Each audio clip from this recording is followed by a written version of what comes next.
sore given there hadn't been that much contact training in the lead up? Yeah, it was a little bit. Obviously, it's a different lead up with 3 weeks rather than a whole pre-season having the break that we did. But I think, like the games were a bit shorter, obviously. But yeah, I think there were still a few sore boys, including myself, from the game. But I think it'll just take probably a few weeks to really get going and get back into the flow of things, I think. And potentially you might see teams and individuals a bit fresher come sort of the latter part of the year. Once we get back into the groove of things with these shorter quarters this year, it could make for a pretty interesting finish. What came out of the review?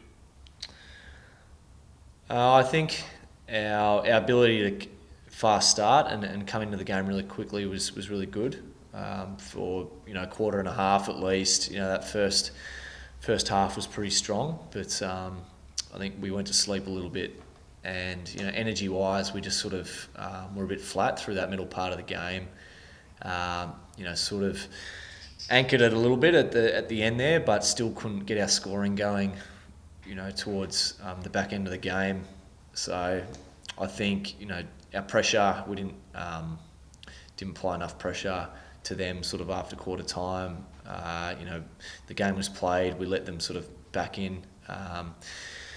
Probably didn't win enough contests and one-on-ones forward of the footy, and especially once we did get it in to our forward half, we didn't keep it in there as well. We weren't able to get secondary stoppages and actually keep the footy in there to make things happen.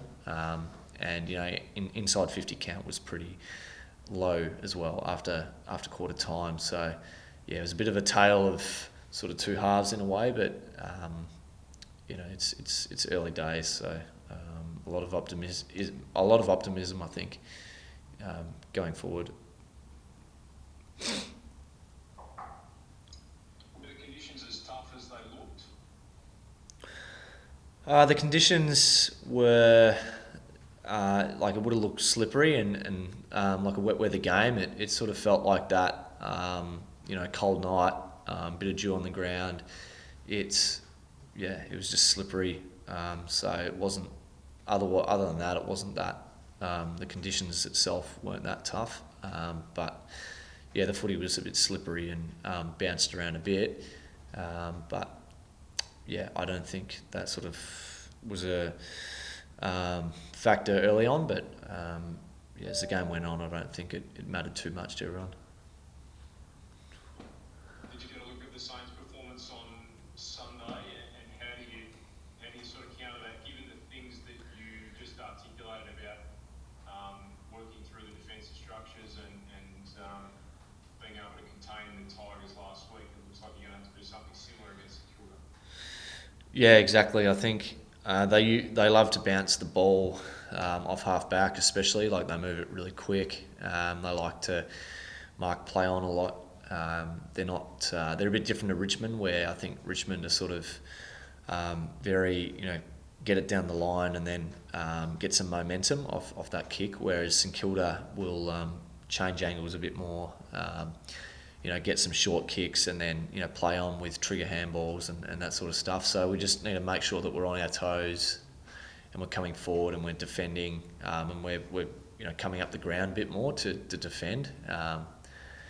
If we're on our heels, it's going to be it's not going to be good for us if we just let them run at us. So we need to sort of come forward and stop their momentum early, I think, with St Kilda, because their type of game, they like to get the ball moving quick. They've got some dynamic players that go through off half back and then into the midfield. So that'll be our main sort of quest to stop them early and not let them bounce out of their back 50. Do they look different with their new recruits to what you've seen previously? A little bit. They've brought in a little bit of experience and some different skill sets to the guys that come in. So I think they've always been a team that's actually tried to play with some a fast-paced sort of brand. So I don't think it's that different. Yeah, it's different personnel, but their game plan as such, they're still going to be bouncing quick off out of the D50 and moving the footy and trying to use their runners and their pace. So I think from that angle, it's going to be similar the way they play as a team. But yeah, they've definitely got some guys that they've brought in that we'll have to watch out for and buffer without pressure.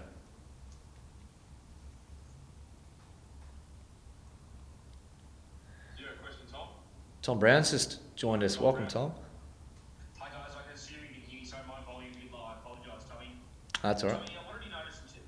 Thanks for speaking to us. What did you notice in terms of the impact of the longer changes of end over the week and the minute changes of end? Did that give you a longer time to recover, and was it noticeable?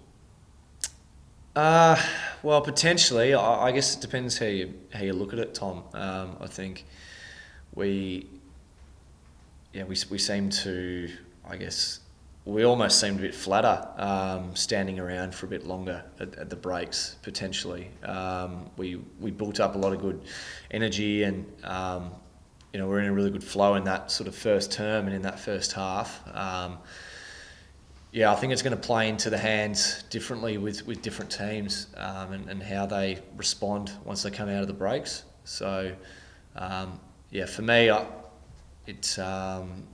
don't think it affected me too much. I think I was a bit quieter during the middle period of the game myself, and I think that as a whole the team was too. So whether the extra break is, it's a rule that came in obviously a month or so ago when this sort of first came up, and as the world around us is changing, and things are starting to look more positive.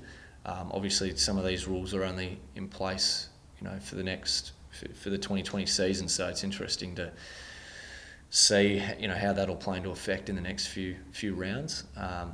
But I think it can't be a bad thing on paper. So yeah, I guess we'll just see how it goes for the rest of the season. And Tommy, I apologise if this has been asked, but what are your personal thoughts on whether Jaden's ready to, and whether he should return this week, Jaden Stevens? Yeah, I think he played a pretty good game on the Wednesday. So I think, if he's right to go, there's no reason why he shouldn't play.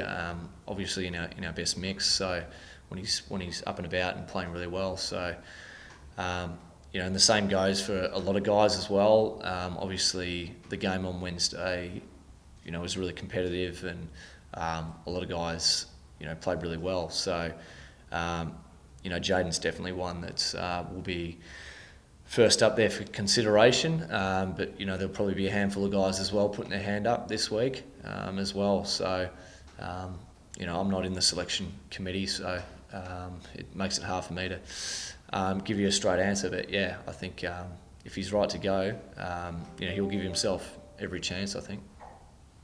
And you would have seen Brodie around the room, no doubt, yesterday and perhaps today, all being briefing with the current rules. He got a little bit of a knock across the knee and played out the game. Is he 100%?